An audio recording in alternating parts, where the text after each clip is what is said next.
Justiça, seleta assistência, estagiários, servidores, advogados aqui presentes, todos os advogados, saúde na pessoa do Dr. Valdir Perazzo. Eu comunico à Corte, então, já que das ausências justificadas, que se trata da desembargadora, da eminente desembargadora Cesarinete Angelim, folga por recesso forense, o desembargador Francisco de Chalma em viagem oficial, o desembargador Laudivon Nogueira em férias e o desembargador Júnior Alberto em licença paternidade. Não havendo óbice, eu dou por aprovada a ata da última sessão, realizada no dia 30/8 do corrente ano. Doutor Valdir, eu sei que Vossa Excelência pediu prioridade, mas há alguns processos da eminente desembargadora Valdirene Cordeiro, que ela vai ter que se ausentar por viagem oficial daqui a pouco, então eu anuncio, então, peço que o senhor compreenda. Claro. E eu já anuncio para julgamento o item 14 da pauta, que é o mandado de segurança 1789/85/2017, da relatoria da eminente desembargadora Valdirene Cordeiro, impetando o Sindicato dos Médicos do Estado do Acre, SINMED Acre, advogado Márcio Roberto de Souza, impetrado secretário de Estado de Saúde, procuradora Neyarma de Souza Pereira Barros, procuradora de Justiça, procuradora doutora Rita de Cássia Nogueira Lima. Desembargadora Valdirene, Vossa Excelência tem a palavra. Senhora Presidente, saúdo Vossa Excelência, estendo a meus pares, ao senhor Procurador de Justiça, Sâmio Barbosa, aos advogados aqui presentes, seleta e distintíssima plateia. Senhora Presidente, eu gostaria que Vossa Excelência pudesse também anunciar o agravo regimental vinculado a esse procedimento. O item 8. Isso. Pois não, senhores, então, item 8, agravo regimental 1789/85/2017, da relatoria da eminente desembargadora Valdirene, agravando o Sindicato dos Médicos do Estado do Acre, agravado o secretário de Estado de Saúde do Estado do Acre. Pois não, desembargadora. Senhora Presidenta, no que toca ao mandado de segurança, ele foi impetrado pelo SINDMED, em quem eu anuncio meu voto ter legitimidade, na defesa da servidora e associada Ana Maria Coelho Carvalho, para que esta pudesse realizar o curso de formação de médico legista da Polícia Civil. Senhora Presidente, eu faço um rápido relatório. No momento da apreciação da medida de urgência, eu indeferi, houve manifestação da parte impetrada, que advoga a tese de ausência de legitimidade para tanto de deferimento do pleito da impetrante, e que não há permissivo legal para o acolhimento do pleito exordial, mandamental. A manifestação também, senhora Presidente, da Procuradoria de Justiça nos autos. Como está posto o relatório, é assim que apresento.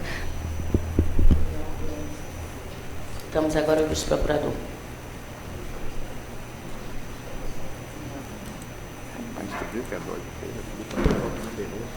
Senhora Presidente, senhores desembargadores, senhores desembargadores, advogados da assistência, como já dito no relatório, trata-se de mandado de segurança impetrado pelo Sindicato dos Médicos do Estado do Acre, em face do secretário de Estado de Saúde, consistente na negativa de afastamento da servidora pública Ana Maria Coelho Carvalho de suas atividades de médico para participação em curso de formação relativo ao cargo de perito médico legista, conforme disposições expressas em edital de concurso público no qual vem sendo aprovado. Aparecer nos autos da lava da eminente procuradora Rita Nogueira Lima, senhor presidente, no sentido caminhando pela concessão da segurança. Esse parecer eu respeito. Pois não, desembargadora relatora. Senhora Presidente, a linha de voto dessa relatora é nesse mesmo sentido, registrando a legitimidade da parte impetrante em ingressar com a presente demanda. Eu me escoro no artigo 8º, inciso 2 da Carta da República, que estabelece a competência e legitimidade da parte. Eu realço o juizado pela Lei Complementar Estadual 129/2004, que é o Estatuto da Polícia Civil do Estado do Acre, por seu artigo 68. Eu registro, senhora Presidente, ainda que realmente há uma omissão legislativa ipso fato com relação à pretensão, mas que nós podemos nos escorar, e assim o entendo, em legislação federal para acolher o pleito da impetrante. E com essas considerações, já apresentado o voto a Vossas Excelências, eu estou, no todo, concedendo a segurança pretendida, a fim de que a parte impetrante, Ana Maria Coelho Carvalho, tem o direito à licença de afastamento de suas funções para participar do curso de formação de médico legista da Polícia, sem prejuízo de sua remuneração e cargo. Eu também deferi a assistência judiciária gratuita à mesma. É como voto, senhora presidente. Pois não, desembargadora relatora. Senhores desembargadores, pela votação virtual, todos acompanharam a eminente desembargadora pela concessão da segurança? É verdade. Com a exceção, que não consta ainda o voto, da eminente desembargadora Regina Ferrari. Saúdo a nobre presidente deste tribunal, senhores desembargadores, senhor procurador de justiça, senhores servidores, senhores estagiários, servidores. Eu estou acompanhando na mesma linha da senhora relatora, no MS. Então, senhores, decide o tribunal, a unanimidade, conceder segurança no termo do voto da relatora e a perda do objeto do agravo regimental. O oitavo, então, ficou, decide o tribunal, a unanimidade, julgar prejudicado o agravo regimental, extinguindo sem resolução do mérito. Item 9, senhores, anuncio para julgamento, embargo de declaração 10.063/14/2017, da relatoria da eminente desembargadora Valdirene Cordeiro, embargante Marcos Vieira de Abrantes, advogado Márcia Cristina Moraes Figueiredo, advogada também Auricélia Ribeiro Fernandes Martins, embargado do Ministério Público do Estado do Acre, procurador de Justiça, doutor Cosmo Lima de Souza. Desembargadora Valdirene, Vossa Excelência tem a palavra. Renovo meus cumprimentos a esse colegiado e a assistência. Trata-se de embargo de declaração com efeitos infringentes e pré-questionatórios, oposto por Marcos Vieira de Abrantes, aludindo à hipótese de conduta processual omissa por parte dessa relatora, quando do julgamento da revisional criminal número, onde esta Corte de Justiça, em sessão plenária, julgou improcedente a ação proposta, considerando a ausência das matérias elencadas no artigo 621 do nosso Código de Processo Penal. Eu faço a apresentação, senhora presidente, da ementa do julgado embargado, registro as razões do recurso, registro também os incisos, os artigos pré-questionados. Digo também, senhora presidente, que determinei a intimação da douta Procuradoria de Justiça, contudo, sobreveio o silêncio. E já adiantando para o voto, porque não há nenhum impedimento para tanto, eu estou entendendo que, no caso concreto, não há que se falar em conduta processual omissa, não há tampouco obscuridade no Acórdão 9.699, porque se alicerçou aquela decisão revisional no que continha nos autos.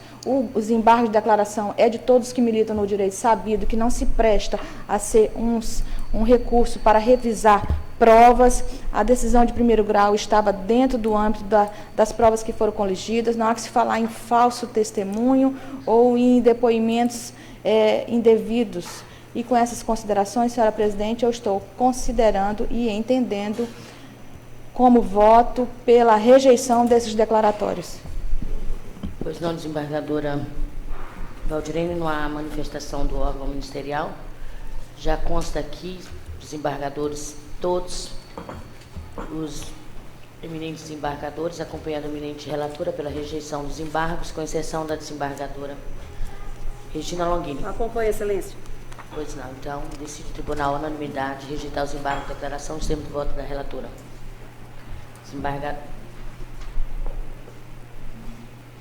Desembargadora Valdirene, já esgotou? Vossa Excelência gostaria de continuar? Eu vou mais alguns 2 processos, porque ainda dá tempo, ok? Eu agradeço. Ok. Senhores, então, agora o pedido de preferência do eminente, do doutor Valdir Peraz. Trata-se da revisão criminal, que já anunciou para julgamento, 10.994/17/2017, relatoria do eminente desembargador Elcio Mendes, com a revisão do eminente desembargador Samuel Evangelista, revisionando aqui a Daildo de Freitas Ferreira, advogados Ricardo Albuquerque do Rego Barros, Plínio Leite Nunes, Larissa do Rego Santos Nunes, Valdir Peraz Leite, Carolina do Rego Barros Santos, revisionado do Ministério Público do Estado do Acre, promotor de justiça que atua o doutor Efraim Henrique Mendonça Mendivil Filho, e a Procuradoria de Justiça, doutora Rita de Castro. Consta aqui, eu já, na ausência do vice-presidente, desembargadora Eva, eu já transmito a Vossa Excelência a condição dos trabalhos, tendo em vista o meu impedimento em razão de uma sentença lavrada nos autos originários da ação penal 15.367/19/2017 e ação penal 15.367/19/2017, 15/12/2008. Passo, então, desembargadora Eva, aos trabalhos a Vossa Excelência. Pois não.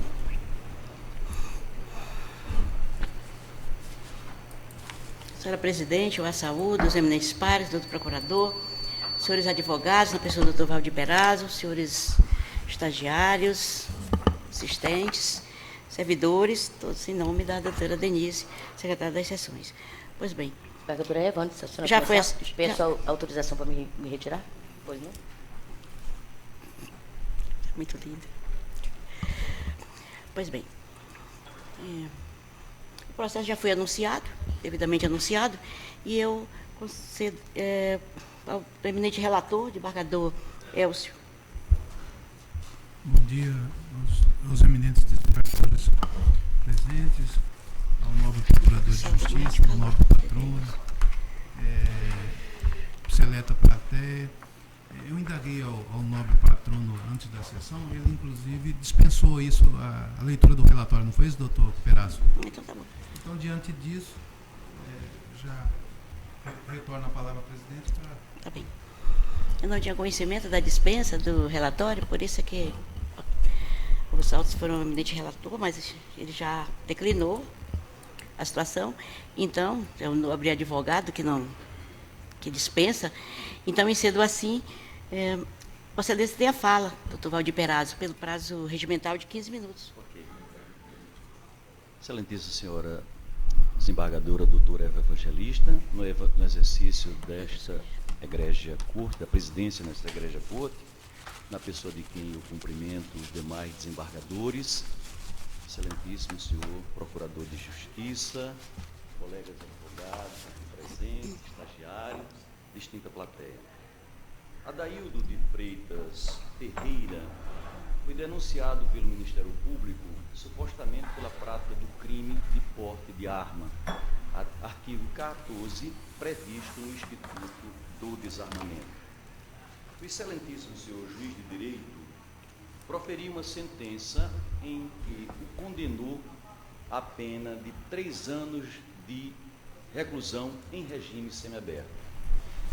Friso, excelência, que dessa sentença a defesa recorreu alegando que a pena tinha sido exacerbada, que as circunstâncias judiciais eram todas favoráveis ao revisionando e que havia a possibilidade de aplicação de um regime menos gravoso, isto é, em vez de regime semiaberto, o aberto, porque a pena era inferior a 4 anos, e possibilidade, igualmente, dado as circunstâncias judiciais serem todas favoráveis ao revisionando, a substituição da pena privativa de liberdade por uma pena restritiva de direito.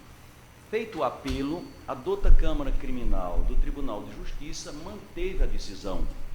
Mantida a decisão, a defesa ingressou com um pedido de recurso especial que foi negado seguimento pelo excelentíssimo senhor desembargador, vice-presidente desse egrégio Tribunal de Justiça. Esta decisão foi atacada através de agravo, terminou o processo por transitar em julgado, senhora presidente, no dia 22 de 3 de 2011. Nesta data, sobreveio a confirmação e o trânsito em julgado da respeitável sentença. Ocorre, portanto, que a defesa entendeu de ingressar com esta revisão criminal, entendendo que as circunstâncias que determinaram, autorizam a diminuição da pena. Ora, a sentença aplicada, ela feriu, entenda a defesa, o artigo 93, inciso 9º da Constituição Federal, o artigo 59, 68, 44, inciso 1º do Código Penal Brasileiro, bem como vulnerou 2 súmulas do Superior Tribunal de Justiça. Eis os motivos pelos quais a defesa inconformada ingressou com essa revisão criminal. Pois bem, Excelência, inicialmente eu gostaria de abordar aqui os vícios da fundamentação da sentença no que diz respeito à dosimetria da pena. E peço venha a Vossas Excelências para fazer a leitura de como o doutor juiz de direito sentenciante julgou fundamentado para fixar a pena base em 50% a mais do mínimo legal. Peço venhas a Vossas Excelências para fazer a leitura desse pequeno trecho. Abro aspas para Sua Excelência o juiz sentenciante. Atento às diretrizes do artigo 59 e 68 do Código Penal, passo a dosar a pena do réu. Culpabilidade comprovada é tecnicamente primário, apesar de responder a 2 outras ações penais, consoante documentos nos autos. E aqui eu friso essa expressão quando o juiz supôs fundamentando a pena acima do mínimo legal em 50%, considerando apenas e tão somente, presidente, 2 circunstâncias judiciais. Eu quero registrar bem isso. Os motivos e as circunstâncias do delito não se justificam e não lhe favorecem. São apenas essas 2 circunstâncias que Sua Excelência, o juiz sentenciante, entendeu como desfavoráveis ao acusado, ora revisionando, que na realidade é só uma motivação genérica que não justificaria a pena em 50% acima do mínimo legal. Explico por quê, senhora presidente, em exercício deste sodalício. Ora, os motivos e as circunstâncias do delito não justificam nem favorecem. Ora, os motivos não são ignóbeis, os motivos não são abjetos. Portar uma arma é um direito do cidadão. Lamentavelmente, nós aprovamos o Estatuto do Desarmamento, que está sendo contestado por toda a população brasileira. Aliás, recentemente, um senador apresentou um projeto de decreto legislativo para fazer um plebiscito, senhor desembargador relator, no objetivo de revogar o Estatuto do Desarmamento. Então, ter uma arma nunca foi um motivo desfavorável, nunca foi. Aliás, depende das razões de quem detém a arma. Uma arma pode ser usada para se defender, um motivo nobre e elevado, ou uma arma pode ser usada para atacar, um motivo ignóbil. Até uma esmola pode ser dada para se ganhar o céu, é um motivo nobre. Uma esmola pode ser dada por jactância, ou por exibicionismo, ou por farisaísmo, depende do motivo. Ora, o juiz aqui não disse o motivo pelo qual portar aquela arma era ignóbil, abjeto. Se limitou a dizer tão somente os motivos e as circunstâncias do delito não se justificam. Mas não se justificam por quê? O acusado apenas possuía uma arma. Ora, as circunstâncias não são favoráveis. O juiz não disse em que circunstâncias houve a apreensão da arma. Ora, a arma foi apreendida quando o acusado tentava atentar contra um rival, quando tentava fazer uma vingança, se anteriormente já tinha feito uma ameaça. Não, o juiz se limitou a dizer tão somente que as circunstâncias não lhe favorecem. Portanto, senhora presidente, esses 2 motivos que o juiz adotou para exacerbar exageradamente a pena em 50% além do permitido é realmente sem fundamentação, fere de morte a Constituição Federal.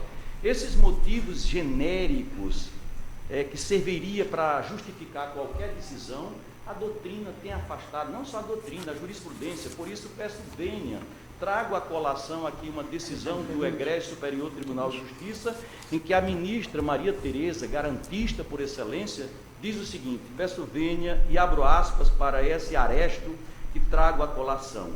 Não constitui fundamentação adequada para o acréscimo da pena base considerar as circunstâncias judiciais desfavoráveis, notadamente porque, na espécie, não arrola o juiz elementos concretos dos autos para dar supedânea às suas considerações. É a hipótese, o juiz não trouxe à colação nenhum fato concreto extraído dos autos para exacerbar a pena em 50% além do mínimo legal, que não é essa expressão vaga, senhora presidente, que eu repito, os motivos e as circunstâncias do delito não justificam nem favorecem. Não disse absolutamente nada, com todo respeito ao juiz sentenciante, ao qual eu reconheço o seu esforço para fazer a prestação jurisdicional. Então, das 5 circunstâncias judiciais, o juiz fez referência a apenas 2, e as 2 não justificariam pela forma genérica como as colocou aqui na sentença. De forma, senhora presidente, que todas as circunstâncias judiciais são favoráveis ao revisionando. A pena, em hipótese alguma, poderia ter ido além do mínimo legal. Na realidade, o juiz a exasperou em 50% acima do mínimo legal. Ora, é também pacífico na jurisprudência e na doutrina que, para cada uma circunstância judicial, a elevação, a exasperação não pode passar de 1/8.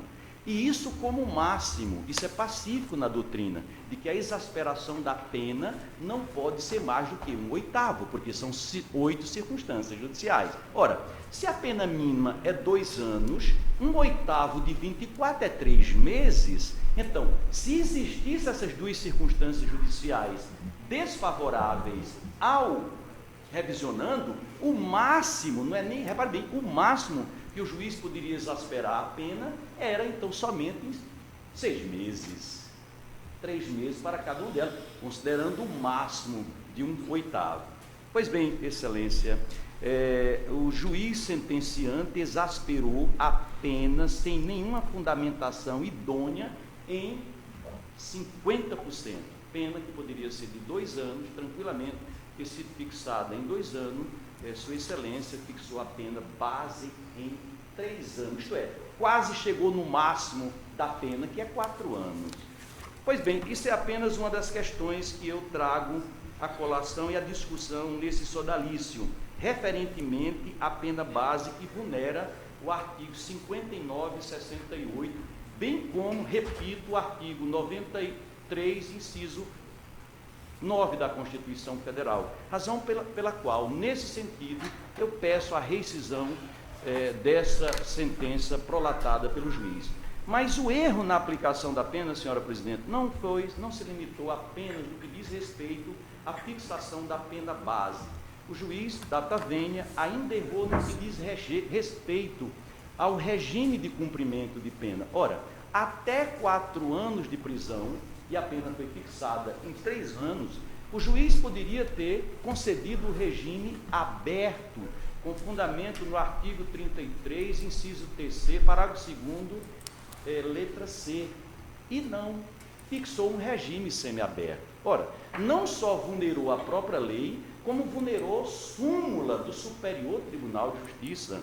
A súmula do Superior Tribunal de Justiça é claríssima nesse sentido. A imposição do regime de cumprimento mais severo do que a pena aplicada permitir exige motivação idônea. Portanto, data vênia, com todo respeito, o juiz sentenciante não poderia, em hipótese alguma, fixar um regime inicial de cumprimento de pena mais gravoso do que determina a lei. Isso aqui é terrível, senhores desembargadores. É o juiz querer ser mais realista do que a lei. A lei diz, olha, você não pode botar um regime mais gravoso do que determina a lei. Além da lei, existe uma súmula, exatamente para que não haja esse arbítrio na aplicação da pena no que diz respeito ao seu regime. Eu peço vênia para transcrever aqui o que disse o juiz para justificar esse regime desnecessariamente mais gravoso exatamente nesse momento em que o Brasil passa por uma situação dificílima de uma superlotação carcerária desnecessária. Essa pessoa não era para estar presa. A pena podia ser cumprida em regime aberto, com pena restritiva de direito. Pois bem, disse o juiz, longe disso, limitou-se a assinalar, em grave atentado ao dever de motivação, o regime inicial de cumprimento não será o semiaberto, visto que não vislumbro reprimenda do crime de regime menos severo. Foi apenas isso e tão somente isso que o juiz justificou para um regime mais gravoso do que determina a lei. Uma frase apenas. Não vislumbro uma reprimenda menor do que o semiaberto. Portanto, também nesse particular, a sentença deve ser revista, porque não faz sentido se mandar para a cadeia alguém que cometeu apenas um crime de perigo friso, senhores embargadores, de perigo abstrato, que inclusive o Brasil inteiro está discutindo. Olha, esse Estatuto do Desarmamento foi um erro que o Brasil cometeu. Hoje nós temos 60 mil homicídios no Brasil, se deve em grande parte a esse Estatuto do Desarmamento, que fez com que a arma chegasse às mãos das pessoas ilicitamente e tirasse a arma das pessoas que legalmente poderiam tê-las, os cidadãos. Então os cidadãos hoje estão desarmados e quem não deveria estar com arma está. Então, hoje existe uma proposta legislativa tramitando, recentemente aprovada no Senado Federal, em que um senador propõe a revogação, pura e simples, através de plebiscito, a revogação do Estatuto do Desarmamento, porque isso contribuiu poderosamente para que o Brasil se tornasse um campeão de homicídio, e hoje estamos praticamente numa guerra civil com 60 mil homicídios, e que se deve, repito, ao Estatuto do Desarmamento. Só os tiranos desarmaram a população. Stalin, Hitler e Mao Tse-tung. Stalin, Hitler e Mao Tse-tung, a primeira providência ao chegar ao poder foi desarmar a população, para que não houvesse reação. Então, nós, no momento que estamos redemocratizando o Brasil, restabelecendo a ordem, é preciso que revisamos esse estatuto que não tem nenhum sentido, e muito menos faz sentido se prender alguém com base nele, num regime mais gravoso do que determina a lei. E por final, excelência, e no final ainda, o juiz poderia, primeiro, ter fixado a pena base no seu mínimo legal, porque todas as circunstâncias eram favoráveis. Estou concluindo. Em segundo lugar, aplicar um regime menos severo, que seria o aberto. E, finalmente, substituir a pena privativa de liberdade por restritiva de direito. Muito obrigado, agradeço aos senhores, espero que Deus ilumine esse sodalício para que nessa manhã profira uma sentença que contempla efetivamente aquilo que agrada o coração do homem, que é a justiça. Você dá fala do Procurador de Justiça, Sam Barbosa. Senhora Presidente, senhoras desembargadoras, senhores desembargadores, eu torno a cumprimentá-los e estendo novamente os cumprimentos a todos da plateia, inclusive os eminentes advogados aqui presentes. Como já visto, Adaildo de Freitas Ferreira vem perante esta corte pedir revisão criminal contra a decisão condenatória transitada em julgado, que o condenou a pena concreta e definitiva de 3 anos de reclusão e o pagamento de multa arbitrada em 50 dias multa, fixada em 1/30 do salário mínimo vigente à época dos fatos, por ter infringido o crime, por ter cometido o crime previsto no artigo 14 caput da Lei 10.826 de 2003. Como já veio da tribuna, como percebe-se da defesa que vem da tribuna, pretende o revisionando basicamente 3 coisas, que estão elencadas no judicioso parecer, acostado aos autos da lavra da eminente procuradora Rita de Cássia Nogueira Lima.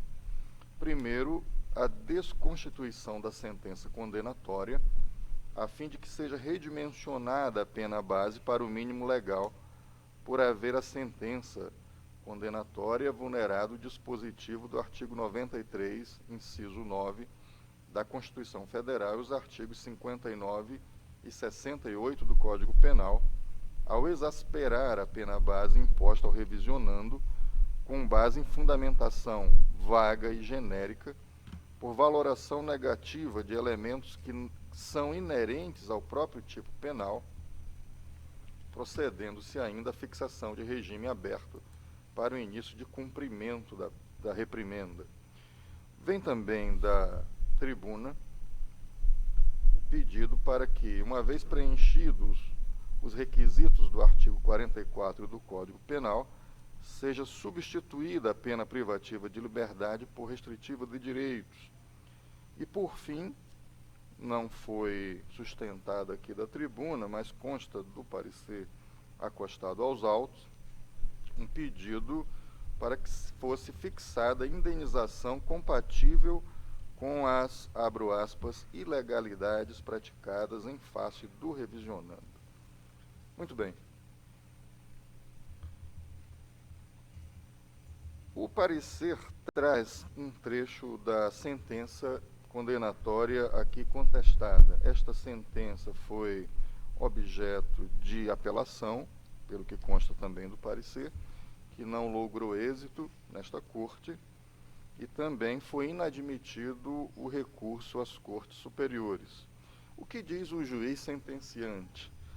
Consta do parecer dos autos, eu abro aspas, porque é interessante para análise, principalmente depois desta brilhante e densa defesa que vem da tribuna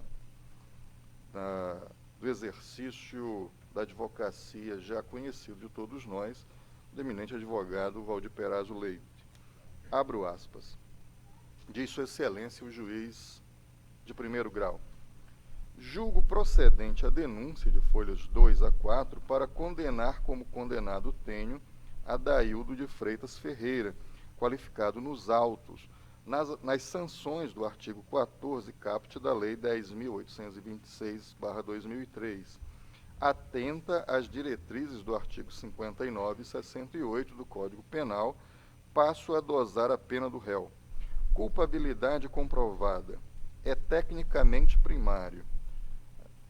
E aí eu peço destaque para esse trecho.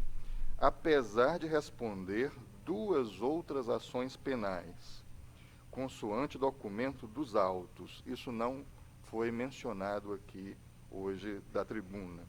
Os motivos e as circunstâncias do delito não se justificam e nem lhe favorecem. As consequências extrapenais, sem gravidade, pois felizmente a arma não foi utilizada em nenhum momento. Em sendo combinado pena pecuniária, analiso a situação econômica do réu e verifico que a mesma não é precária, sendo defendido, inclusive, por advogado particular, inclusive um dos melhores advogados do Acre, certamente um dos mais caros.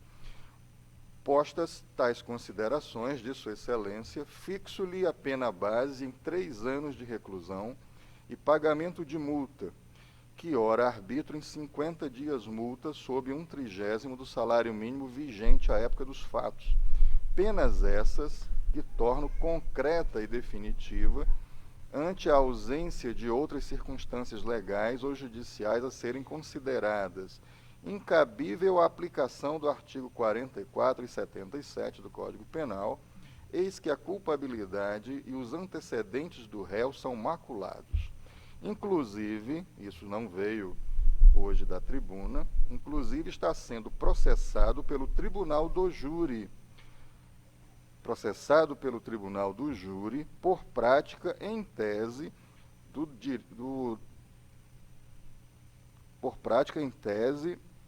do delito de homicídio, além de responder a uma outra ação penal perante este juízo, aquele juízo condenatório, por crime de receptação.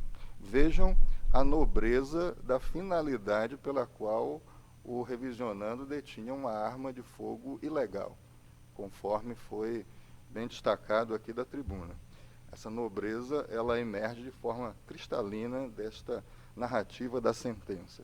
O sujeito é flagrado na posse de uma arma ilegal, já estando respondendo por um crime de homicídio e um outro crime de receptação. Vejam que a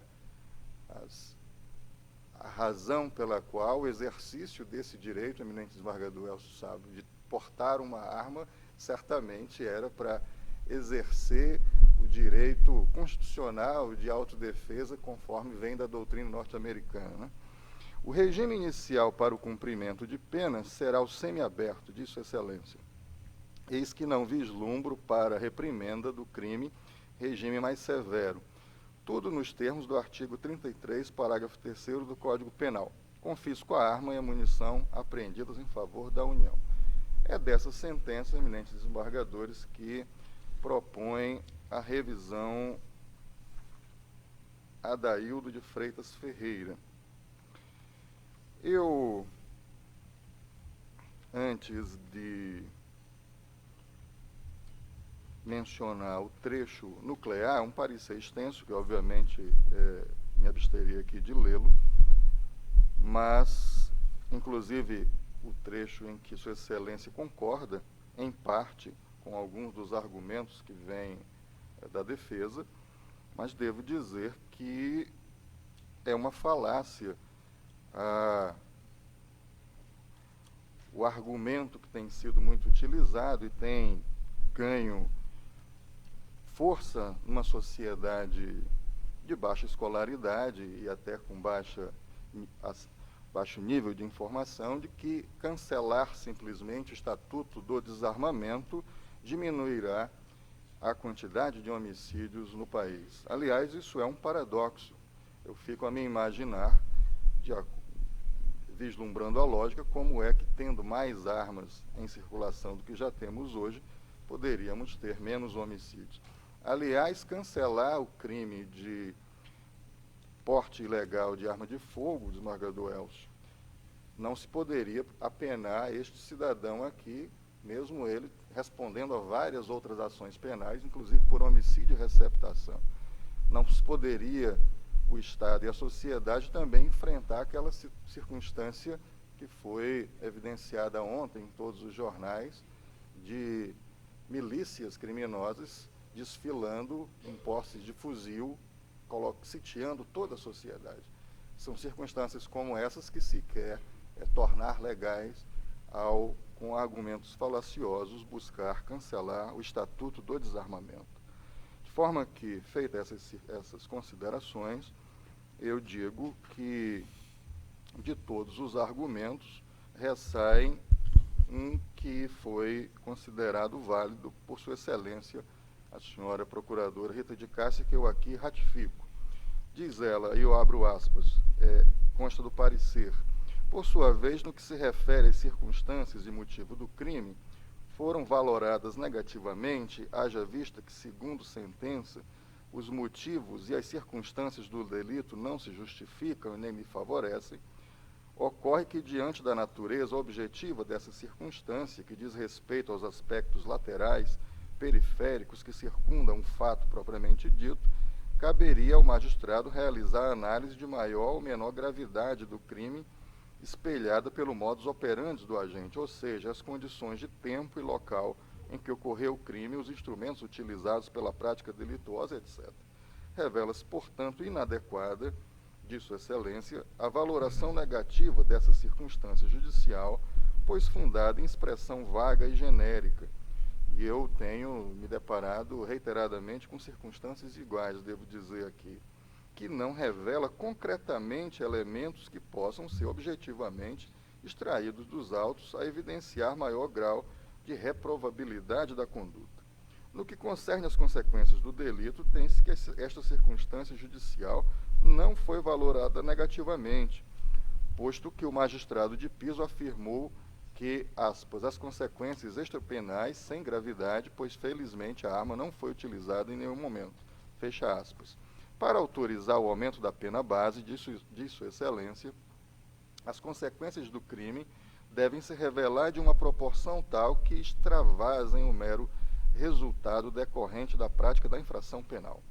Assim, continuo na leitura do judicioso parecer, com exceção dos antecedentes criminais, conclui-se que as circunstâncias judiciais acima citadas padecem de fundamentação idônea, ensejando com isso a necessidade de redimensionamento da pena base, porquanto devem ser consideradas neutras a culpabilidade, motivos e circunstâncias do delito, pelas razões já declinadas. Todavia, isso não quer dizer que a pena deva ser fixada no patamar mínimo, até porque apenas uma circunstância judicial desfavorável, como é o caso, já é suficiente para a exasperação da pena base acima do mínimo legal.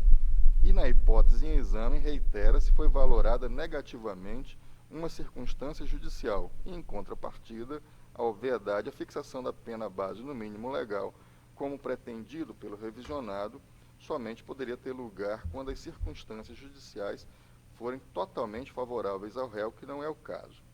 Diz que o STJ pacificou o entendimento de que a fixação da pena base acima do mínimo legal deve estar apoiada em elementos concretos que permitam a valoração negativa de ao menos alguma das circunstâncias previstas no artigo 59. Diz também que esta Corte tem jurisprudência neste sentido, de forma que o parecer conclui pela manifestação, pelo parcial provimento da presente revisão criminal, no sentido de redimensionar a pena base conforme os seus fundamentos. Eu reitero aqui este parecer dos autos.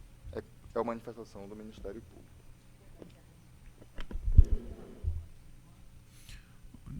Farei de forma resumida, presidente em exercício, desembargadora Eva. Saúdo novamente os eminentes pares, o novo procurador, o ilustre patrono. Meu voto, eu faço um breve resumo sobre o Instituto da Revisão Criminal. Cito a seguir o artigo 621 do Código de Processo Penal.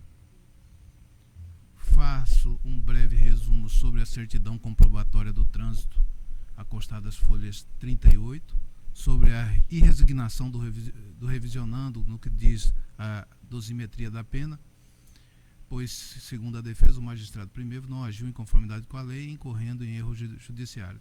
Digo também que em entendimento pacífico no Superior Tribunal de Justiça, a questão da possibilidade da revisão da dosimetria da pena em sede de ação revisional, porquanto presente os requisitos, admito o pedido revisional. Passo ao mérito.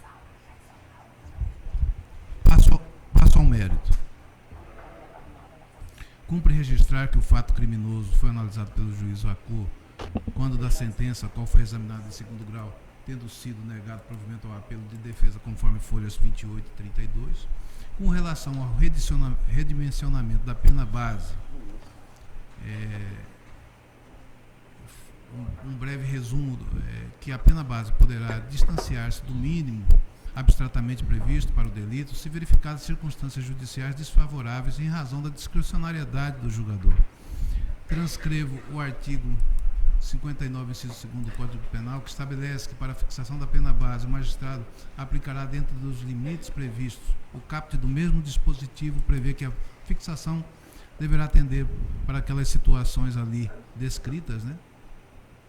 Dessa forma, poderá o julgador, a partir da pena mínima combinada ao tipo penal, no momento de iniciar a dosimetria para fixar a pena base, elevar a reprimenda de forma fundamentada, se verificar circunstância desfavorável ao condenado, distanciando-a do mínimo abstratamente previsto para o delito.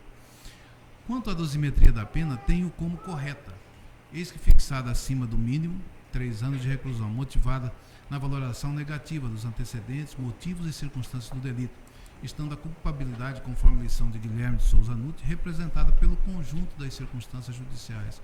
Eu faço uma transcrição dos ensinamentos ali extraídos, faço também, mais a seguir, com relação uma comparação entre o que seria maior ou menor culpabilidade do agente, também citando o mesmo doutrinador. Embora a dosimetria da pena não tenha sido realizado conforme a melhor técnica, atendeu aos preceitos do artigo 59 e 68 do Código Penal. Deixou claro que eram desfavoráveis 3 circunstâncias judiciais, a meu ver. e, em razão disso, a juíza singular avaliou a culpabilidade, fixando a pena base acima do mínimo legal, inexistindo, portanto, erro técnico ou injustiça a ser sanada neste ponto. Vale registrar que fundamentação concisa não causa nulidade e não pode ser confundida com ausência de motivação. Somente a guisa ilustrativa, quando do julgamento, eu transcrevo aqui um julgamento AI 791-292 da relatoria do ministro Gilmar Mendes, foi reconhecida a repercussão geral e reafirmou-se a jurisprudência no sentido de que a exigência do artigo 93, inciso 9 da Constituição Federal, não impõe seja a decisão exaustivamente fundamentada. O que se busca é que o julgador indique de forma clara as razões de seu convencimento. Assim, se não houver ilegalidade evidente na análise do artigo 59 do Código Penal, o quanto do aumento da pena base a ser implementado em decorrência das circunstâncias judiciais desfavoráveis fica sujeito a certa discricionariedade do julgador, vez que o Código Penal não estabelece nenhum esquema matemático ou regra absolutamente objetiva para a fixação da pena base. Nesse sentido, é o entendimento do Supremo Tribunal Federal. Eu cito essa decisão aqui no meu voto. Ademais, a ocorrência de circunstâncias negativas do artigo 59 do Código Penal autoriza a elevação da pena base acima do mínimo legal. Portanto, não há que se falar em prejuízo em desfavor do revisionando, muito menos sobre nulidade por inobservância da lei. Da alegada violação da súmula 444 do Superior Tribunal de Justiça. A meu ver, não contempla a violação da aludida súmula, pois o enunciado que pacificou o entendimento sobre a utilização de ações penais em curso e inquéritos para valorar negativamente os antecedentes da primeira fase da dosimetria da pena foi publicado em 13 de maio de 2010, ou seja, em data muito posterior à aprovação da sentença, 15 de dezembro de 2008, não se aplicando, portanto, a julgamentos anteriores. Da ausência de substituição da pena privativa de liberdade por restritiva de direito. O revisionando alega prejuízo diante da ausência de substituição da pena privativa de liberdade por restritiva de direito, tendo o magistrado primeiro justificado nos seguintes termos. Ele coloca: incabível a aplicação do artigo 44 e 77 do Código Penal, eis que a culpabilidade e os antecedentes do réu são maculados, inclusive está sendo processado pelo Tribunal do Júri por prática em tese do delito de homicídio, além também de responder a outra ação penal perante esse juízo, crime de receptação. Outro sim, não se verifica o alegado erro judiciário, eis que o revisionando não atendia à época da sentença o inciso 3º do artigo 44 do Código Penal, pois a substituição da pena privativa de liberdade por restritiva de direito não era suficiente nem socialmente recomendável para a prevenção e reprovação do crime à época. Eu transcrevo o artigo 44 que eu mencionei. Do regime inicial para cumprimento da pena. Resumidamente, não há constrangimento ilegal a ser reparado com a fixação de regime de cumprimento de pena mais gravoso do que o previsto se as circunstâncias judiciais forem desfavoráveis. Ou seja, este ponto não merece reparo. É no tocante ao regime inicial de cumprimento da pena mais gravoso que fora fixado na sentença, visto que a juíza de primeiro grau atendeu sim aos preceitos estabelecidos no artigo 33, parágrafo 3º do Código Penal. De acordo com o artigo 33 do Código Penal, são 4 itens que devem ser observados para a fixação do regime inicial de cumprimento da pena: espécie da pena, quantidade da pena definitiva, condições especiais do condenado e circunstâncias judiciais. Um dos itens elencados que deve ser observado para a fixação do regime inicial são as circunstâncias judiciais previstas no artigo 59 do Código Penal. As circunstâncias judiciais poderão ser utilizadas para a fixação do regime, mesmo quando a pena for fixada acima do mínimo legal, diante da valoração negativa da primeira fase da dosimetria, conforme entendimento do Supremo Tribunal Federal. Também transcrevo uma decisão, nesse caso da lavra do ministro Gilmar Mendes, ocorrida em 2015. Destarte, as circunstâncias judiciais valoradas negativamente na primeira fase da dosimetria da pena podem ser utilizadas para fixar regime inicial de cumprimento de pena mais gravoso. Fixada a pena base em patamar superior ao mínimo legal, diante das circunstâncias judiciais desfavoráveis, existe sim margem para o recrudescimento do regime prisional inicial, conforme estabelece o artigo 33, parágrafo 3º do Código Penal. Nesse sentido, é o entendimento do Supremo Tribunal Federal, também transcrevo quando da minha decisão. Fazendo um destaque na aludida transcrição, quando diz que as circunstâncias judiciais elencadas no artigo 59 do Código Penal, quando desfavoráveis, autorizam a fixação da pena base em patamar acima do mínimo legal, bem como fixado o regime prisional fechado mais gravoso, no caso em questão, quando dá apreciação pelo Supremo Tribunal Federal. Vale conferir ainda a súmula 719 do Supremo Tribunal Federal. A imposição de regime de cumprimento mais severo do que a pena aplicada, permitir exigir motivação idônea. Resta saber se a fixação na sentença de regime mais gravoso atendeu à súmula 719 do Supremo Tribunal Federal. Entendo que não feriu o disposto na súmula citada, haja vista que integra a sentença motivação, sim, idônea com fundamento concreto, explicitado na periculosidade e nos riscos sociais decorrente dos revisionando ter antecedentes criminais, conforme descrito.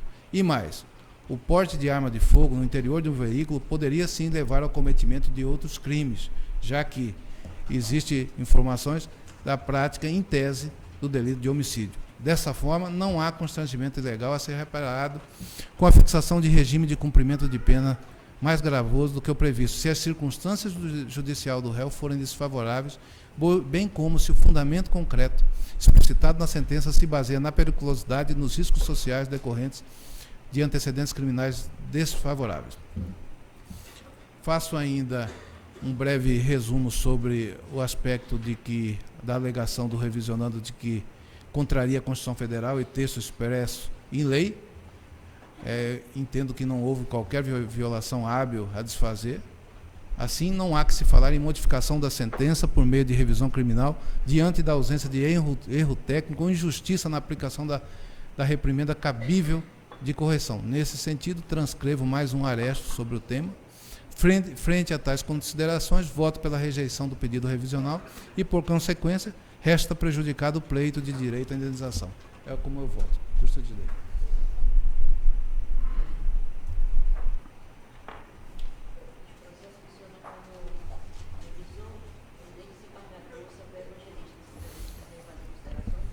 Sim, senhora presidente.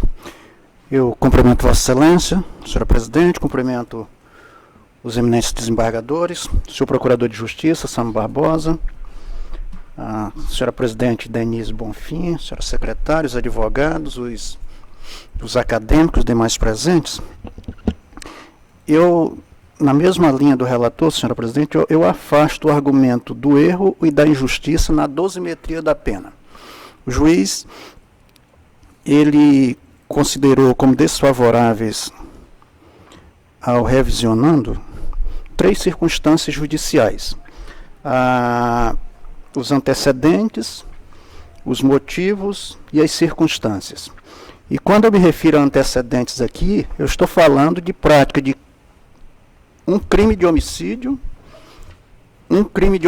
na forma tentada, falsidade ideológica e falsa identidade, sem contar um outro, que é o de receptação, que ainda não tem, pelo menos não verifiquei aqui, a sentença transitada em julgado.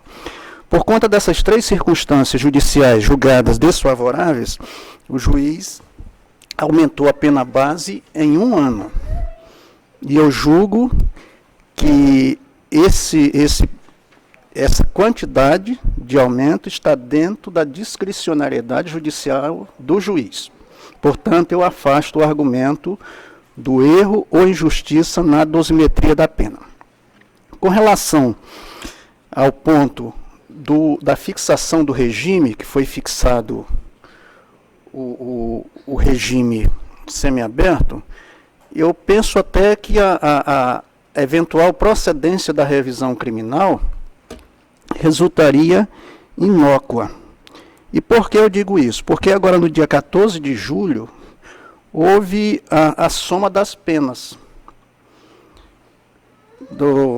das condenações do revisionando, resultando uma pena de 16 anos, 11 meses e 8 dias de reclusão. Ora, ainda que a eventual procedência da revisão criminal ocorresse, com a diminuição da pena base, repito que resultaria inócua, porque a juíza da execução fez a soma das penas e, evidentemente, que essa pena superior a 8 anos, obrigatoriamente teria que ser o regime fechado, e foi o regime que foi fixado. Portanto, com essas considerações, eu acompanho o voto do eminente relator e julgo improcedente a revisão.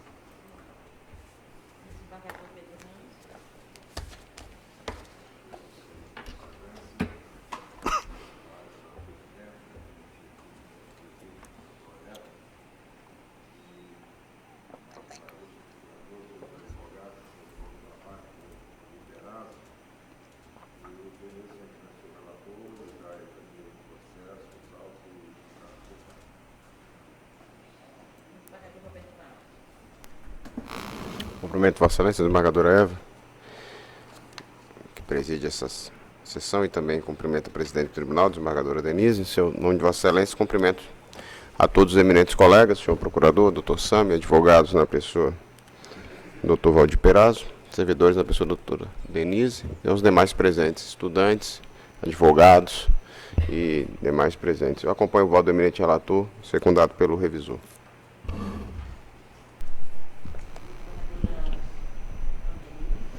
Senhora Presidenta, cumprimento Vossa Excelência.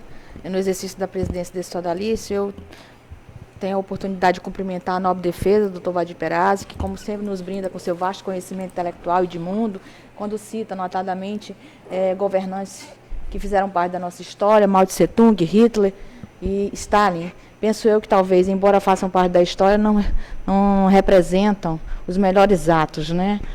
A história tem dito isso.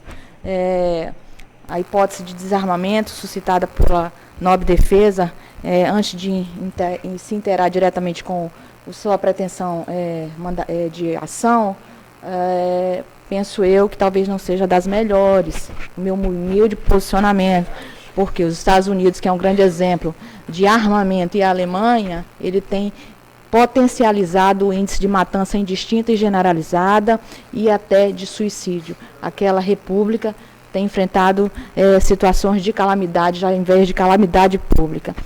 Senhora Presidenta, senhor relator, no que toca à ação revisional, que visa, em suma, desconstituir a decisão alvo, inclusive do apelo, eu estou a seguir inteiramente o voto do eminente relator. Tive toda a atenção na exposição da nobre defesa e, com sua verve, tenta nos conquistar para a situação do autor da demanda. Também fiquei atenta aos esclarecimentos que não foram trazidos da tribuna pelo representante do órgão ministerial, e aliado ainda também aos esclarecimentos feitos pelo nobre desembargador, segundo decano dessa corte, desembargador Samuel Evangelista. E assim eu estou a seguir inteiramente seu voto, desembargador relator. Como voto, senhora Presidenta? Pois não, excelência. Nem desembargadora Regina Ferrari.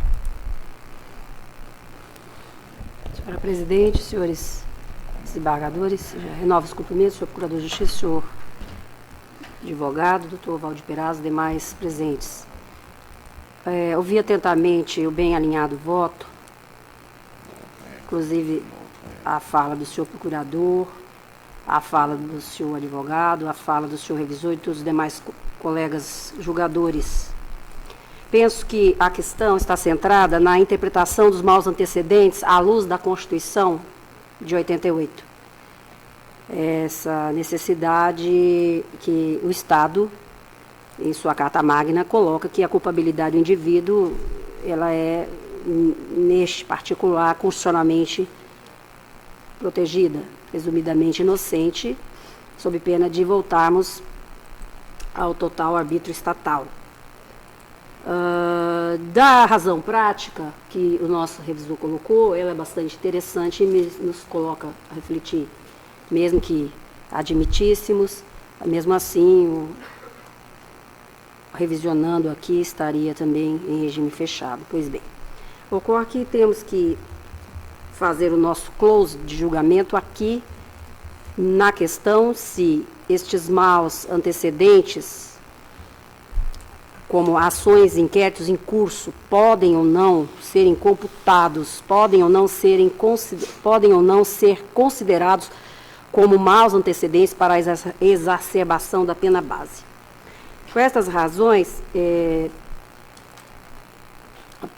eu vou pedir um pouquinho de paciência, eu vou fazer um estudo mais aprofundado, porque já não... Isso aqui reiteradamente tem ocorrido, essas teses têm reiteradamente sido ventiladas nas nossas revisões aqui. Eu quero me aprofundar neste estudo e eu peço paciência, já digo ao nosso presidente que trarei na próxima quarta-feira. Eu peço vista às excelências. Então,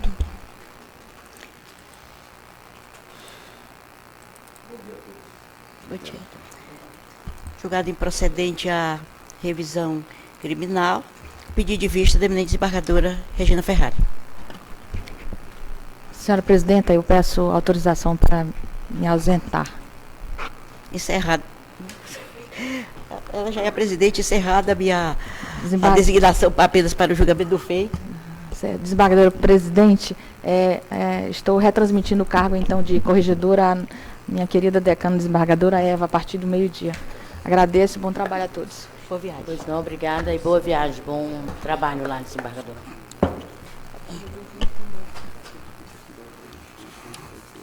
Senhores, dando continuidade.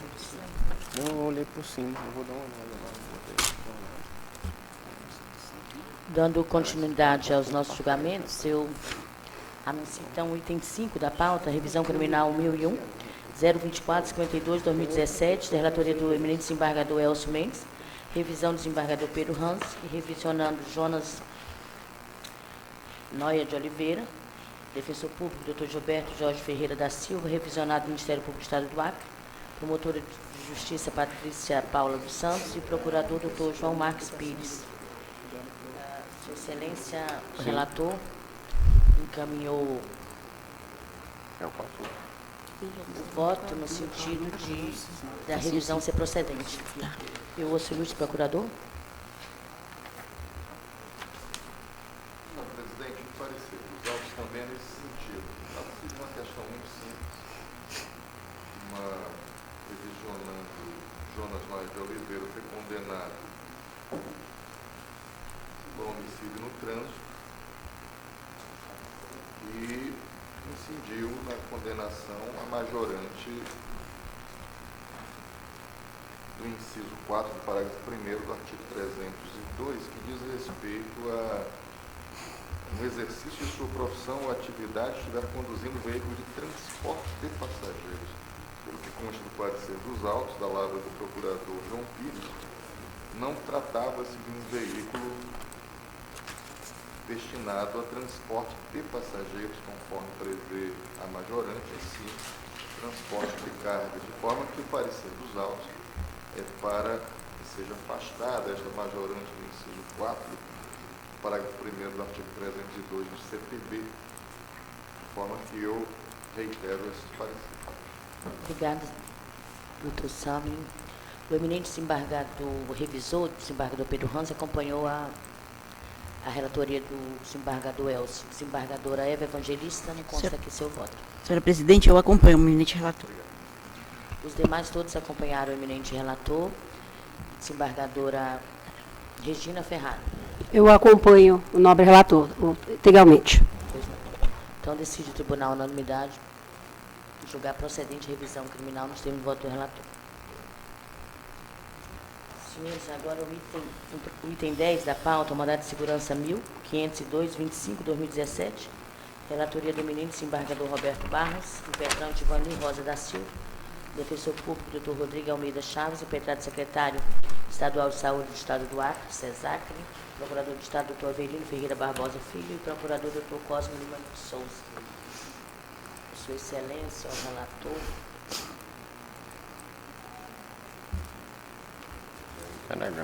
Tudo bem isso.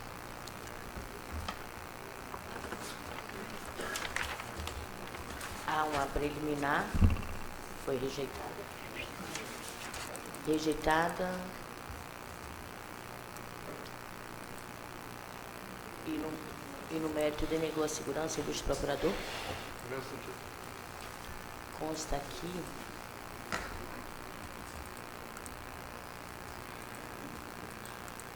todos acompanhados do eminente relator, tanto na preliminar quanto no mérito. Só falta aqui a desembargadora Regina Ferrari. Acompanhe, excelência. Então, decide o tribunal rejeitar a unanimidade a preliminar de ausência de interesse de agir. No mérito, decide o tribunal na unanimidade de denegar a segurança. O item 11 trata-se de mandado de segurança 0.684.017, também da relatoria do eminente desembargador Roberto Barros. Impetrante é Renata Alves da Silva Moreira, advogados Ricardo Alexandre Fernandes Filho, Tobias Levite Lima Meirelles, impetrado secretário de Estado de Gestão Administrativa, procurador Dr. Mauro Luiz Cardoso Modesto, impetrado também secretário de Estado da Polícia Civil do Acre, procurador também Dr. Mauro Luiz Cardoso Modesto e procurador de Justiça João Marques Pires. Tem uma preliminar nesse procurador de Justiça. Doutor Sam. Excelente parecer dos autos diz ter ocorrido a decadência.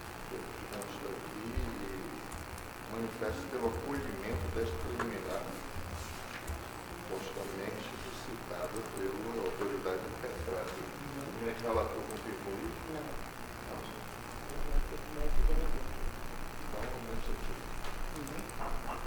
Parecer para a decadência. O ilustre relator, ele rejeitou a preliminar de decadência e, no mérito, denegou a segurança, no que foi acompanhado por todos os demais membros, com exceção da desembargadora Regina, que falta ainda o voto de Sua Excelência. Eu gostaria só, desembargador Roberto, esse caso aqui é um tratamento fora de domicílio, né? Isso é o seguinte já, não? Ele já conseguiu o tratamento dentro do Estado? Essa pessoa? É o item 10 da pauta? 11. Já estamos no 11, né? Porque o 11 é outra temática. É concurso. O 10 a gente julgou. Ah, perdão, tá certo. Não é isso? Ok, eu acompanho Vossa Excelência. Mas eu vou responder aqui todo dia que eu Pois pergunto. não, então, preliminar de decadência rejeitada a unanimidade, no mérito desse tribunal, a unanimidade denegar a segurança. Terminou, né, o julgamento? Senhores, o item 1 da pauta foi retirado em face da ausência justificada do relator. O item Já vi. Tá ok. 2 da pauta também, que é da relatoria do eminente Francisco de Chalma. O item 3 da pauta também retirado. O item Nem mandado segurança, 6 né? da pauta retirado Mandado em de face da segurança. ausência. O item 7. O item 12. O item 13 e o item 14, em face da ausência justificada do eminente desembargador Francisco de Jalma. Não há mais processo para julgamento. Eu faculto a palavra aos membros e ao ilustre procurador.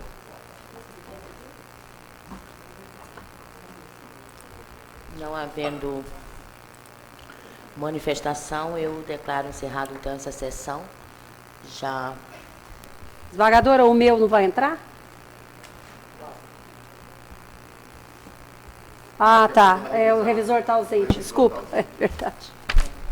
Tem um embargo, mas ele está ausente. Então eu declaro encerrada essa sessão e já consulto a suspender.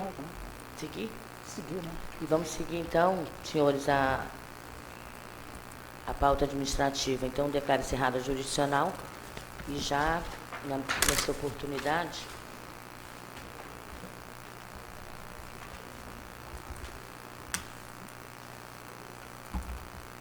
já declaro aberta, então, a 11ª sessão ordinária, havendo quórum. Informo mais uma vez das ausências justificadas dos eminentes desembargadora Cesarinete Angelim, Francisco de Chalma, Laudivon Nogueira, Júnior Alberto. Dou por aprovada, não havendo óbitos, da data da última sessão realizada no dia 30 de 8 de 2017. Saúdo. E agora a desembargadora Valdirene em viagem oficial. Obrigado, doutor Pedro, e Estamos em quórum saúde os mínimo, né? eminentes pares. Estamos em quórum mínimo. E já anuncio para julgamento, eu vou chegar aos senhores, Eu não recebi. eminentes pares, é o Lucio. Eu recebi, já não recebi nada, não. Eu fiz chegar aos senhores o processo administrativo 0100 49847 2016, que trata-se da criação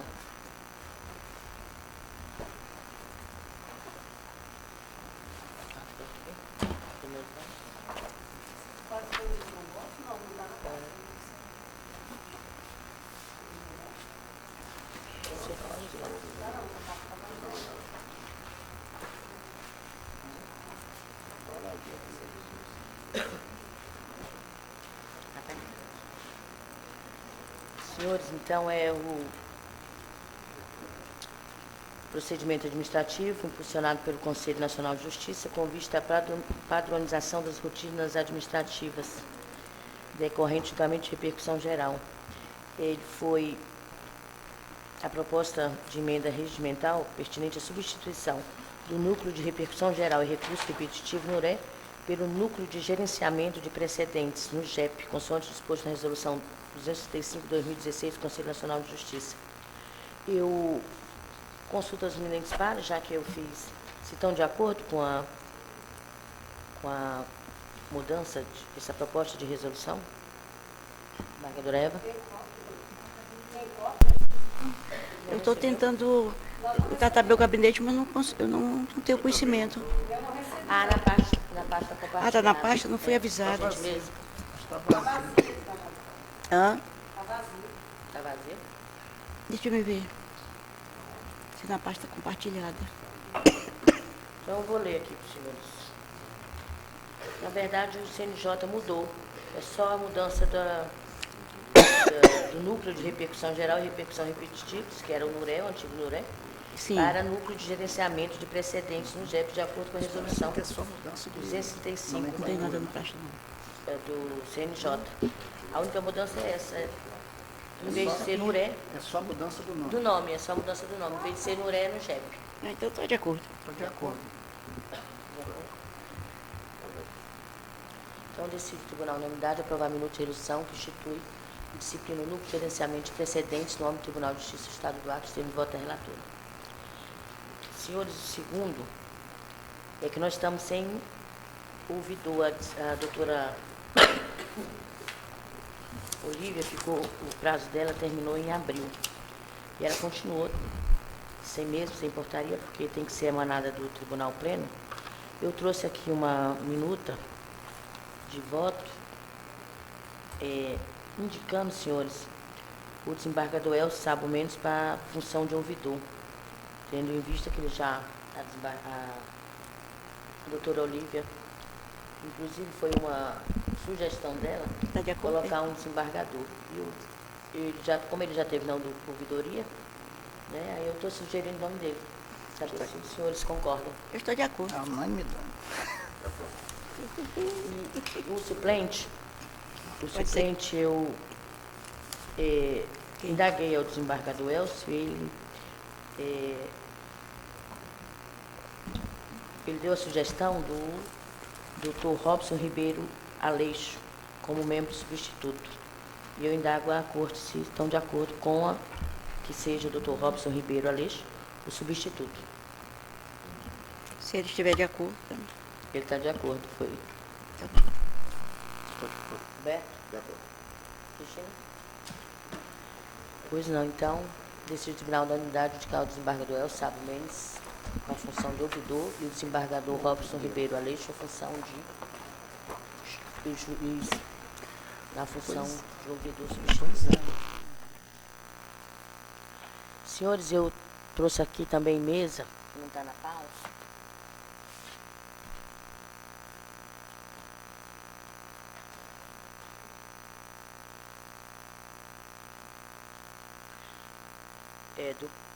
É assim, eu não sei se os senhores já viram aí que assim que eu entrei, a desembargadora Cesarinete tinha colocado naquele prédio dos juizados umas varas sem que eu entendi que tinha que ser pelo pleno. a mudança da destinação do juizado. E aí eu estou trazendo aos senhores que já que está ele sem utilizar 3 andares, eu trago, isso eu já falei com a desembargadora corregedora, inclusive ela é uma das que me fizeram a proposta, a desembargadora corregedora e o desembargador Djalma, seria de abrigar no prédio dos juizados especiais de Rio Branco,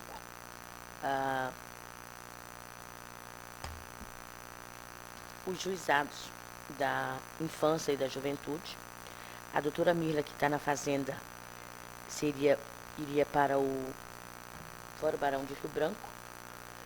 E aí isso nós entregaríamos aquele prédio ao executivo. Teríamos uma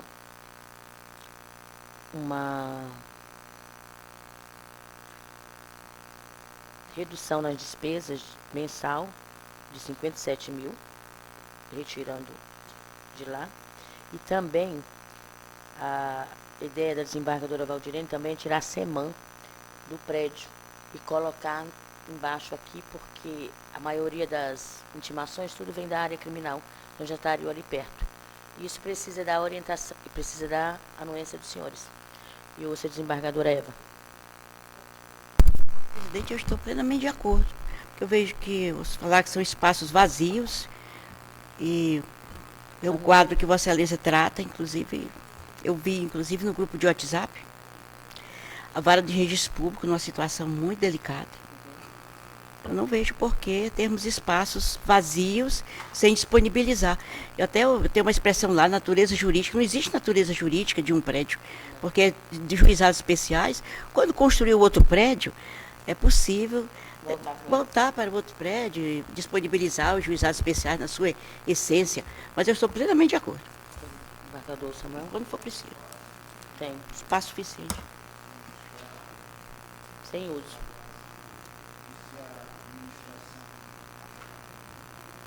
Embargador Pedro? Roberto? Só para melhor compreensão. É o prédio dos juizados, lá está o juizado civil e turmas recursais, né? A proposta de Vossa Excelência, quem é que vai para lá mesmo? Que eu não consigo. Juizado da infância, os dois. Ah, tá. Juizado da infância. É. Aí fica só os juizados lá. Embaixo, lá tem um monte de vaga de espaço que não está sendo ocupado. Tiraria a SEMAN, que já está lá para fazer reforma lá na SEMAN. Você já foi lá, né, Roberto? Já foi, a gente reforma direto aquele negócio aí lá, não mas dá, é porque é embaixo. E aí tem um espaço bom aqui. Certo. Seria feita uma pequena reforma só para colocar os menores lá embaixo também. Certo. Uma série. Por conta da questão de cela, porque não era.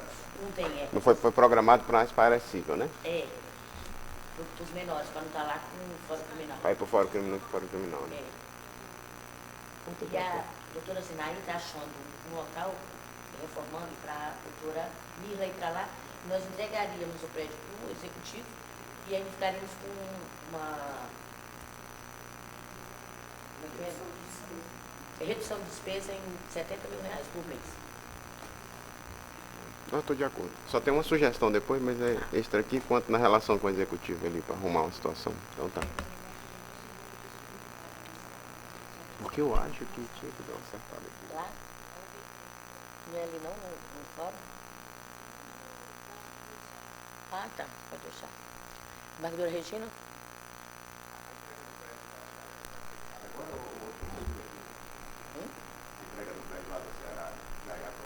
Não. É outra coisa. É outra coisa. Embargadora Regina? Excelência, estou plenamente de acordo nessa primeira fase.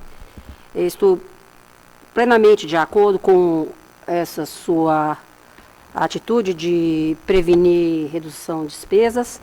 Acho que não tem sentido um prédio com funcionalidade maravilhosa, com espaço, com claridade, com janelas, quando nós sabemos que os juizados da infância, já era um pleito meu enquanto corregedora, de transferi-los para este prédio quando assim estivesse pronto, porque a doutora Rogéria, por exemplo, trabalha num ambiente que não tem janela.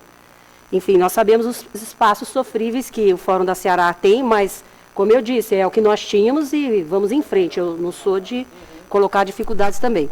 Mas eu estou de pleno acordo. Agora, penso que, desde já fica estou de acordo, estou acompanhando Vossa Excelência, mas fica a sugestão, como uma segunda fase, de verificar, após a ocupação com estas unidades jurisdicionais, ver o que ainda vai sobrar, porque o que a gente pode já ir transferindo, certo? Porque eu não posso crer que fique, por exemplo, um andar lá todo só para a turma, ou isso, aquilo.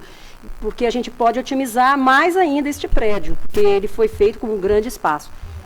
Exatamente.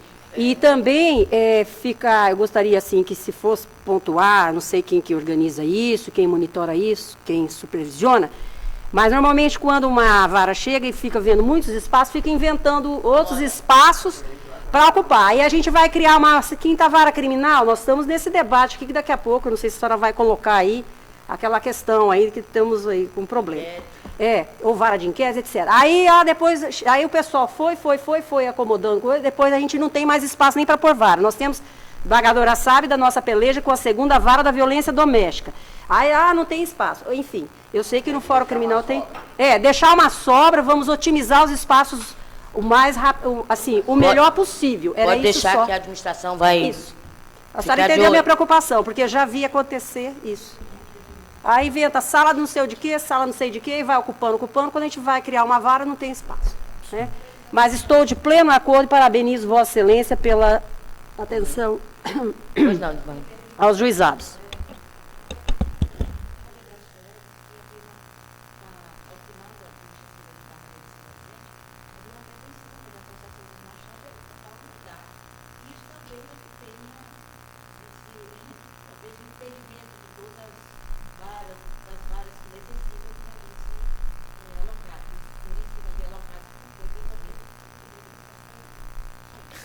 Desembargador Elcio. Eu acompanho e dentro desse panorama já o espaço para ouvidoria. Já deixa a ouvidoria. Só colocando, desembargador, só fazer um contraponto, mas isso é só para efeito de amadurecimento, porque eu acho que é um ato da administração, é lógico que nós referendamos e tal, mas é o seguinte, o juizado é um prédio em que o fluxo de pessoas é muito grande, né, nessa área. Isso é importante, porque, na minha ótica, né, o que seria interessante nesse prédio? Seriam as varas de família. Por quê? Cada vara de família tem um movimento de 2.500 processos por ano. Cada vara. São 7.500 processos anual das 3 varas, envolvendo no mínimo diretamente 15 mil pessoas. Eu não estou nem colocando testemunhas, não estou nem colocando isso. Então, vamos trabalhar com uma média de 2 testemunhas por processo, seriam 30 mil pessoas, ou seja, quase 10% da população de Rio Branco movimenta anualmente no fórum, nas varas de família. Eu acredito que essa movimentação dos juizados deve ter um fluxo também muito grande, multiplicado por 2, muito maior, né? Então, esse universo de pessoas que transitam chegaria tranquilamente com o juizado a uma média de 100 mil pessoas ano, o trânsito. Então, qual seria o objetivo? Focar nesse movimento de um prédio só, com relação à estrutural, mas aí teria que ver se tem condições, que eu acredito que nesse momento ainda não tenha. E aí, por isso que eu acompanho nesse primeiro momento o da nobre presidente, da nobre relatora, e também já solicitando um pequeno espaço, porque o fluxo de pessoas é muito grande naquele prédio, e é onde você pode recolher as orientações, os elogios e mais. Ok, desembargador, então, decide o tribunal na unanimidade. Ainda sobra, se quiser, depois levar as famílias, tem sobra lá. Mas aí as cíveis também vão querer... Aí eu acho que é interessante a gente planejar um terceiro prédio. Sim, não dá, eu só família, cíveis fazendo a eu só coloquei só para efeito de reflexão. Só. Mas faz só. Por isso que o que nós queríamos também com isso é a redução das despesas daquele prédio lá, porque a fiação lá está toda problemática, quase 300 mil para mudar toda a fiação do prédio lá da Ceará. Perfeito, tá perfeito. Bom. Mas não tem. Tá. Mas a minha... Pois é, entregar logo. Decide o tribunal, na unanimidade, aprovar a proposta de mudança de destinação para uso do prédio localizado na Avenida... Não, na Avenida... No prédio juizado especial, tá? Sem voto da relatora. Ok.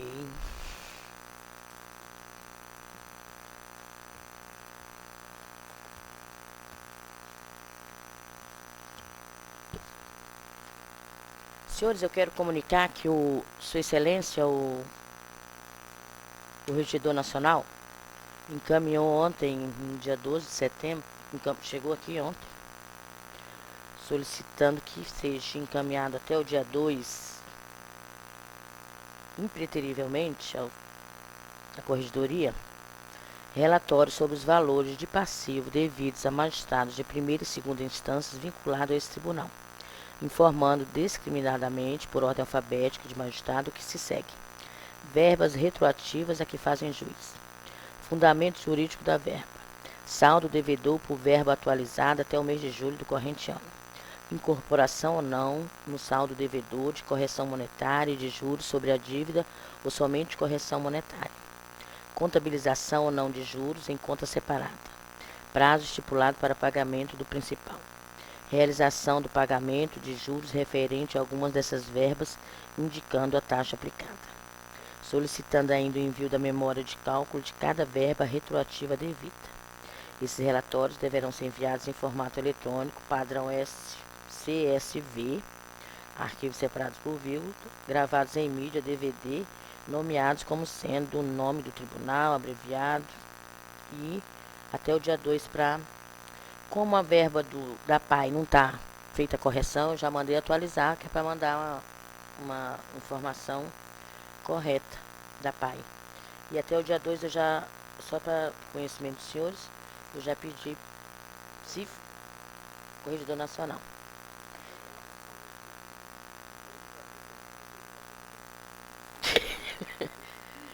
Pois não, então eu vou fazer uma cópia. O que encaminhar a Sua Excelência, o Corregedor, encaminhou a todos os membros, só para conhecimento. Não havendo mais nada a tratar, concedo a palavra aos eminentes pares. Excelência. E ao ilustre procurador. Excelência, em relação à revogação da resolução, que foi a de referendo do Pleno, quando que vamos voltar a debater? Quando ele... Porque é só adequar o voto, né? Adequar a resolução ao voto, porque nós tomamos uma deliberação unânime aqui, né? Foi. Vai trazer na próxima. É só retificar, que tem erro material, né? Isso, tá? Presidente, nessa situação eu teria até uma sugestão que um juizado ficaria uma unidade com juizado e uma outra seria uma vara de inquérito, se o juiz estivesse de acordo. Porque cuidaria das audiências de custódia, cuidaria dessas interceptações, cuidaria de tudo. Só sugestão. Mas e o juizado... Né, não, sim, só estou dando uma sugestão. Ou a gente revoga aquilo lá e zero. É bom a gente também conversar antes de vir esse negócio para o plenário. Porque esses negócios, né, além do que eu sei que Vossa Excelência está trabalhando duramente aí para transformar os processos administrativos em eletrônico, que vai facilitar muito também a nossa atuação. E essa a ideia do colega ali? Até para discutir antes, né? Discutir, tá? Né? Então, e depois eu tenho uma sugestão quanto a isso sobre a questão normativa disso aí. Tá? Então, só renovar o convite aos colegas aí. Sim, desculpa.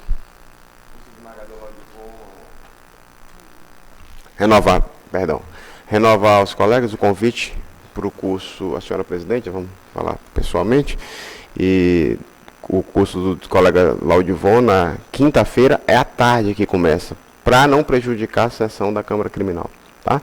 Então, nós estamos naquele projeto, então é quinta à tarde e sexta dia inteiro, tá?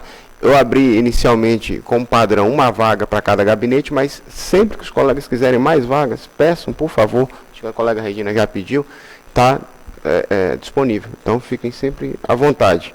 E assim que a gente conseguir trazer ao plenário, o desembargador Pedro já passou lá com a comissão, aquela mudança da sessão da segunda Câmara Civil vai facilitar isso, justamente para não tentar, não coincidir com as sessões da segunda Câmara Civil, e sempre que possível eu vou colocar curso começando no período da tarde, na quinta-feira, para não incidir também nas sessões da Câmara Criminal, E também alivia o bolso da administração, porque se começar na tarde da quinta, a gente economiza com diária. As pessoas não precisam vir no dia anterior para começar o curso às 8 horas da manhã. Sempre que for possível e efetivo o curso, vai ser desse jeito. Então fica aí o convite para os colegas. A nossa ideia, conversei com a presidente, é fazer esse curso com o desembargador Aldivon, e se possível a gente renova ele mais à frente com a jornada, porque é o tipo de matéria que é interessante a gente estar dialogando. E a próxima jornada a gente está trabalhando em cima do tema dosimetria de pena. Tá? Já conversamos, acho que é uma necessidade institucional. É isso.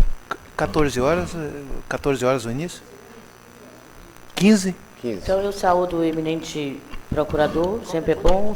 Doutor Sam, o senhor está conosco aqui. Agradeço a todos e dou por encerrada a sessão.